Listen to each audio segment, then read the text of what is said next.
Bismillahirrahmanirrahim. Mas Wepen terima kasih, tolong nanti kan masih ada puncaknya ya Mas Wepen ya. Sama saya ucapkan kepada Bu Beben atas keputusannya yang luar biasa. Bukan soal Islam atau tidak, tapi soal penemuan kesejatian dan ketentraman yang misterius, yang seolah-olah bertentangan dengan relevansi keduniaan, tetapi dia menemukan yang lebih sejati. Dan jangan khawatir, dunia tidak bertentangan dengan akhirat. Dunia bagian dari akhirat. Kalau engkau mencari akhirat, pasti dapat dunia. Tapi kalau engkau cari dunia, kamu belum tentu dapat akhirat. Kan begitu. Kalau engkau bekerja keras, engkau pasti dapat duit. Pasti dapat duit. Tapi kalau engkau cari duit, duitnya tidak sebanyak orang yang tujuannya bekerja keras. Kan begitu. Kalau tidak percaya, tanya sama pemilik roti Maida dari Priok. Oke, bismillahirrahmanirrahim. Gini, nanti dimulai diskusi mengenai asongan akhirat. Nanti ada yang memaparkan, kemudian kita elaborasi bersama-sama. Temanya akan lari kemana terserah, tapi begini. Pertama,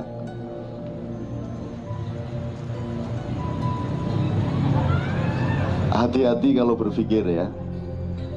Kan Anda ngelihat angkot berpikir, ngelihat duren sawit berpikir, gitu? Ngelihat Batu Raja, Ogan Komering Hilir berpikir. Jadi tidak pernah tidak berpikir. Maka hati-hati berpikir, karena kalau Anda berpikir, dia mungkin akan menjadi ucapan. Jadi setelah pikiran, dia menjadi ucapan. Maka tingkatkan kehati-hatiannya di dalam mengucapkan sesuatu, karena ucapan itu akan bisa menjadi tindakan atau perbuatan. Maka Anda harus meningkatkan lagi keputusan untuk bertindak sesuatu, karena tindakan itu akan menjadi kebiasaan hidup Anda. Kemudian tingkatkan lagi sampai ke tingkat 4. Tindakan hidup Anda ini karena sudah menjadi kebiasaan, maka lama-lama dia menjadi karakter hidupmu, menjadi karakter pribadimu. Sudah menjadi baku, sudah menjadi monumen. Hati-hati. Jadi kalau sejak cara berpikirnya sudah salah, maka nanti hasil karakternya juga salah. Maka tingkat kehati-hatinya ditingkatkan terus. Kalau sudah jadi karaktermu, hati-hati. Dinilai kembali, diregulasi kembali, diidentifikasi kembali, dikritisi kembali karakter yang sudah terlanjur menjadi dirimu itu, karena dia akan menjadi unsur kebudayaan dan bersama-sama akan menjadi kebudayaan masyarakat. Dan kalau kebudayaan masyarakat dibiarkan tanpa kritik atas dirinya sendiri, maka dalam jangka waktu tertentu, waktu akan mengambil keputusan bahwa kebudayaan itu akan menjadi peradaban. Kalau sudah jadi peradaban, Anda tidak bisa merubahnya lagi. Demikianlah Indonesia dengan korupsinya, Indonesia dengan kecurangannya, Indonesia dengan kedengkiannya, tidak bisa dirubah lagi. Maka pisahkan dirimu dari Indonesia yang itu. Temukan dirimu. Temukan dirimu. Kamu regulasi lagi. Kamu teliti lagi benihmu, kesejatianmu. Kemudian kalau kamu mulai berhati-hati lagi mikirnya, karena sehat tidak sehat ditentukan oleh bener nggak kamu mikirnya. Misalnya kamu ngelihat kasus korupsi, kalau di sinimu tidak benar kamu ngitungnya, mikirnya, maka dia akan menjadi susunan saraf yang nyerimpeti hidupmu. Jadi ketidakbenaran berpikir itu akan membuat destruksi dan disorganisasi dari saluran dan struktur sel-sel maupun urat-urat saraf-saraf dari otakmu. Disorganisasi saraf-saraf otak akan menciptakan perintah-perintah sengaja atau tidak sengaja kepada seluruh badan. Maka seluruh badanmu itu akan mengalami ketidaksehatan pada jangka yang panjang, kalau kekeliruan dari otak itu diterusin, dibiarkan, maka kamu akan mengalami sakit. Anda lihat banyak gelandangan 40 tahun di jalan, tidak jelas makannya, tidak punya tempat tinggal, tidak berteduh waktu hujan, panas juga langsung mendera dia, tapi dia sehat. Banyak ya gelandangan seperti itu. Kenapa? Karena tidak ada urusan pikiran, beres pikirannya. Sementara Anda tiap hari dipecah, nonton TV pecah, ini, nonton mutilasi pecah. Sekarang mutilasi sedang dibunuh loh. Kalau tidak percaya, lihat TV. Ada kalimat pembunuhan mutilasi, jadi mutilasi sedang dibunuh. Tadi saya nonton TV One itu judulnya pembunuhan mutilasi, mutilasi mesak kiri di pateni. Jadi itu menyusun dua kata aja nggak bisa. Itu berarti ada destruksi serius di otaknya. Pasti dia tidak bisa memproduksi sesuatu yang konstruktif untuk kesehatan masyarakat yang menontonnya. Dan kalau Anda melihat tuh tiap hari banyak sekali hal-hal yang memecah pikiran Anda, membuat pikiran Anda menjadi tidak tertata. Pernya hidup itu supaya tentram tadi, kalau mikirnya benar.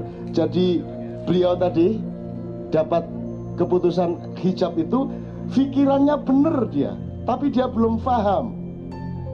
Tapi dia jelas menemukan ketentraman, dan ketentraman itu lebih tinggi daripada job yang hilang. Tidak ada masalah. Dan itu tidak berarti jobnya akan hilang, jobnya akan bertambah. Orang salah sangka, disangka kalau mencari Tuhan tidak dapat duit. Kalau cari duit terus tidak dapat Tuhan, kan gitu. Salah sangka, dia bukan persaingan. Tuhan itu bukan saingannya uang, Tuhan itu yang punya uang. Kalau kamu cari Tuhan, kamu dapat lebih banyak uang, kan begitu ceritanya. Betul nggak? Itu cara berpikirnya. Nah, cara berpikir kita selama ini di Indonesia salah toh. Disangka Tuhan saingannya iblis, disangka Tuhan saingannya uang, disangka akhirat saingannya dunia. Saya tanya, akhirat bagian dari dunia atau dunia bagian dari akhirat? Itu juga belum tentu benar loh, nanti kalau tak kejar loh. Ada buku tadi saya diceritain oleh Ali, ada buku The Power of Now, kekuatan kekinian, kekuatan sekarang. Saya ditanya, Cak, gimana, setuju nggak sama kekuatan? Pokoknya yang penting itu sekarang. Yaitu kan untuk orang-orang Amerika yang linier, orang Barat yang berpikirnya lurus, yang tidak jazzy. Kalau orang jazz ditanya, penting mana masa silam, apa masa sekarang, apa masa depan? Gimana jawabnya kalau orang jazz? Lu, kok ada kategori begitu? Uang suku kata yang barusan saya ucapkan, dia sudah bukan sekarang kok, dia sudah menjadi masa silam kok. Sekarang sesungguhnya tidak pernah ada kok. Begitu saya lakukan, dia langsung menjadi masa silam kok. Tinggal satuannya menit, apa detik, apa sekon, apa lebih kecil dari itu, semua menjadi masa silam. Jadi kalau orang mengerti jazz, tidak akan punya rumusan sekarang atau kemarin atau besok. Kalau memang harus menjawab gini, ya sudahlah, yang kemarin aku sekarangkan. Betul enggak? Seluruh masa depan aku kinikan. Bisa enggak? Aku tanya, Bung Karno itu sekarang apa dulu? Nah, tergantung keputusanmu. Sekarang kan Bung Karno. Aku tanya, Muhammad itu dulu atau sekarang? Nah, kalau kamu menganggap Muhammad kemarin, dia sudah nggak usah Muhammad, nggak usah Islam. Karena Muhammad itu sekarang banget. Kapanpun sekarang berlangsung, dia di situ.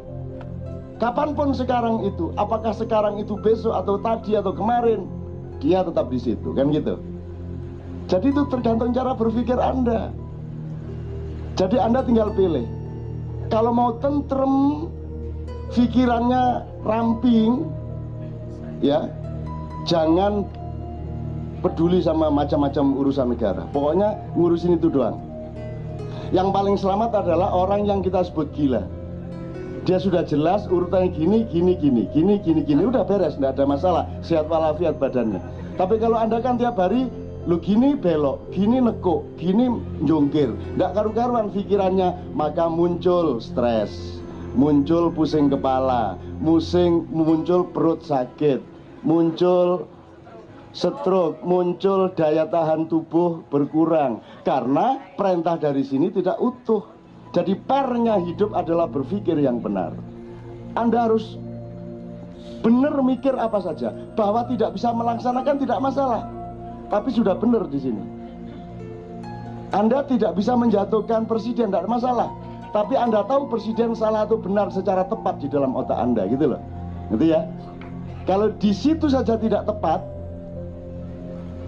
itu nanti akan menciptakan sakit-sakit. Jadi Anda kayak mobil tanpa pir. Pirnya hidup adalah kesehatan berpikir. Bukan hati. Hati itu tidak ada urusan, dia diem aja lah kamu. Hati itu tugasnya cuma satu, bertapa. Orang bodoh adalah yang hatinya kesana kemari, ngelirik rono, ngelirik rene, ngelirik rono, pegatan meneh, dilungkas rabi meneh, Iwan. Kayak saya itu loh, rabi situ ikut dok. Itu loh. Itu teman sekalian ya. Jadi ini soal berpikir ini tolong nanti. Itu sejak di pikiranmu kok korupsinya itu. Iya enggak, Ben? Sejak di pikiranmu, mutilasi. Emang apa yang tidak dimutilasi di Indonesia? Kamu pikir SBY jadi presiden itu benar-benar dia presiden dalam pikirannya? Benar? Presiden itu definisinya adalah di dalam dirinya penuh kepentingan rakyat. Kepentingan dirinya hampir tidak ada. Betul enggak? Itu definisi presiden. Di dalam dirinya penuh rakyat dan Allah dan Tuhan. Tuhan dan rakyat menyatu, manunggaling kawula lan Gusti. Di dalam dirinya tidak ada dirinya. Di dalam dirinya hanya ada rakyat dan Tuhannya. Dan dia tidak akan menyakiti rakyatnya karena Tuhannya akan marah. Dia tidak akan khianat sama Tuhannya karena rakyatnya akan sengsara. Aku tanya, siapakah yang ada di dalam diri presidenmu? Partainya. Keluargane, partene, kan begitu. Ketika Anas membuat fakta integritas, kepada siapa dia berintegritas? Kepada partainya kan? Seharusnya Anas integritasnya kepada siapa? Kepada rakyat, bukan kepada partai. Partai itu alat untuk mengabdi kepada rakyat. Kesetiaanmu bukan kesetiaan kepada partai. Begitu kamu jadi presiden, kamu tidak boleh punya fungsi apapun di partaimu. Ketua Dewan Pembina nggak boleh. Kamu konsentrasi jadi buruhnya rakyat. Nah ini saya bukan ngecam presiden, saya menunjukkan pikirannya nggak bener. Kan begitu. Kalau pikirannya nggak bener, produknya seperti itu kan tadi saya bilang. Hati-hati berpikir karena pikiranmu akan jadi ucapan. Hati-hati mengucapkan sesuatu karena ucapanmu akan jadi tindakan. Hati-hati bertindak karena tindakanmu akan jadi kebiasaan. Hati-hati dengan kebiasaan tindakanmu karena dia akan menjadi kebudayaan. Dan kalau kebudayaanmu itu terlanjur keliru sejak dari pikiranmu, kamu biarkan dalam waktu yang terlalu lama, maka dia menjadi peradaban. Ibaratnya watu wis dadi akeh, wis angel iku akeh iku diapa-apa no. Gitu loh rek. Ya, kalau 2014 tidak ada perubahan apa-apa yang mendasar, maka korupsi sudah menjadi peradaban Indonesia. Dan jangan ngomong kamu anti korupsi. Jangan percaya kepada siapapun yang bilang saya anti korupsi. PKS bilang kami selalu anti korupsi. Demokrat bilang kami selalu anti korupsi. Ngono toh? Saya sebagai orang tua bilang ojo percaya. Jangan percaya. Yang mereka tidak suka adalah korupsi tapi ketahuan.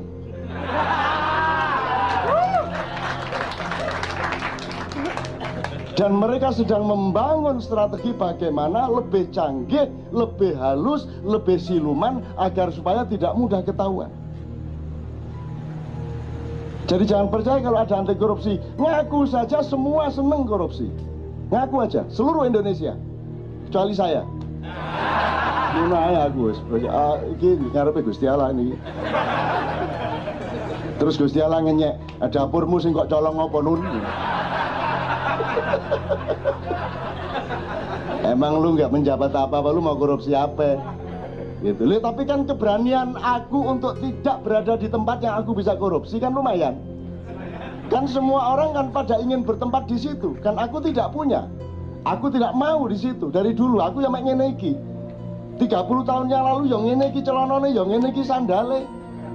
Ket biyen ngene gitu-gitu melulu tuh si MH. Memang cuman gitu-gitu melulu. Emang Dadang ada perkembangan lu, Dang? Lu dari dulu celananya kaosnya itu doang. Itu ya teman-teman sekalian. Saya tidak ngomong negara, saya ngomong hati-hati berpikir. Pastikan bahwa pikiranmu itu benar. Kalau ada yang nyerimpet, cepat diurai. Kalau ada kotoran, cepat di vacuum cleaner.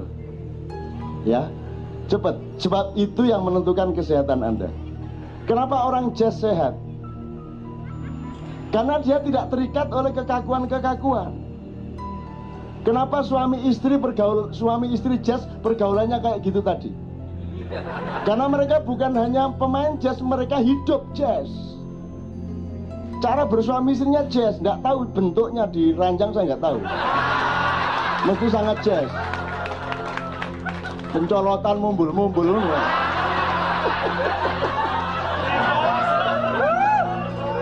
Itu ya. Bentar lagi banyak yang mau kursus jazz. Gitu, disinilah ditemukan.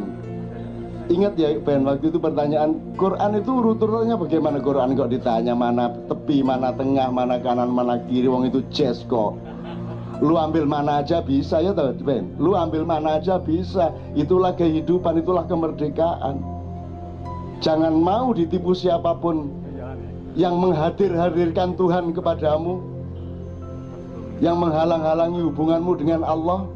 Jangan percaya kepada pimpinan KJ, jangan percaya kepada MH Ainun Najib, jangan percaya kepada Ustadz Kiai siapapun. Itu hak pribadimu untuk menemukan Tuhanmu dengan gayamu, dengan caramu. Ini bukan ajaran saya, Pak. Ini menunjukkan kepada Anda harus menghitung ulang kebenaran-kebenaran yang Anda kenal.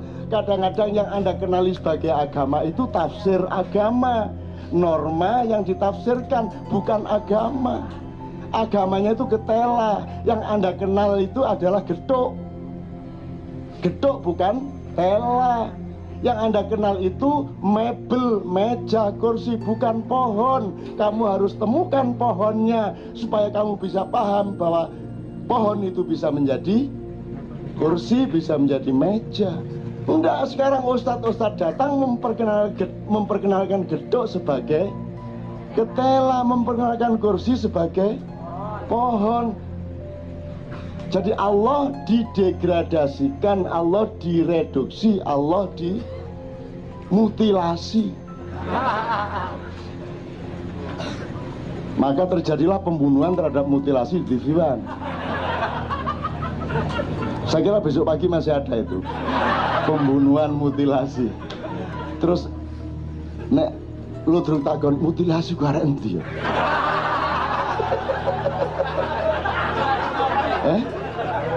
Kok dipateni iki ono apa mutilasi? Salah apa iki? Nyenengna aku ndelok dunia tambah goblok. Nyenengna ya Allah. Ya Allah, lindungilah aku dari kebodohan dunia dan tetap cerahkanlah pikiranku untuk mengetahui itu dan menerima itu sebagai sesuatu yang menyegarkan. Jangan sampai kebodohan dan apapun saja itu menghancurkan pikiranku, karena Engkau selalu berkata, ya Allah, afala ta'qilun, afala tatafakkarun. Engkau tidak pernah menantang kepadaku, afala tas'urun. Apakah engkau merasakan? Tidak pernah Allah mengatakan begitu, tapi Allah selalu mengatakan, apakah engkau berpikir?